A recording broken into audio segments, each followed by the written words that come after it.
Hi అండి అందరికీ. ఇగో మధ్యాహ్నం టైం అయితే అయింది ఫ్రెండ్స్. మేమైతే అన్నం తింటాను. మరి మీరు తిన్నారా తినలేదా? ఎవరెవరు ఏమేమి కూరలో కామెంట్ బాక్స్లో కామెంట్ చేయండి. ఇలా నా కూర వచ్చేసి అయితే టమాటా రొయ్యలు ఫ్రెండ్స్. చూడండి ఒకసారి. ఇంకా పెరుగు, ఇంకా మన వాళ్ళు కూడా తింటారు. ఎవరెవరు ఏమేమి కూరలో అడుగుదాం. సారా ఏం కూర? పచ్చడా. ఏం పచ్చడామా? పల్లీల పచ్చడా.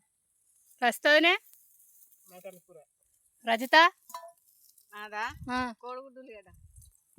హేమలత, పప్పు, సరస్వతక్క, టమాటా, సుజాత వదినే, కాకరకాయ కూర,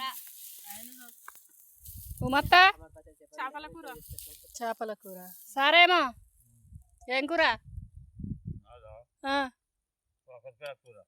శోభక్క మాకైతే చెట్టు నీడ కూడా లేదు ఫ్రెండ్స్. ఎండలనే కూర్చొని అయితే అన్నం తింటాను. ఓకేనా ఫ్రెండ్స్, మరి బాయ్.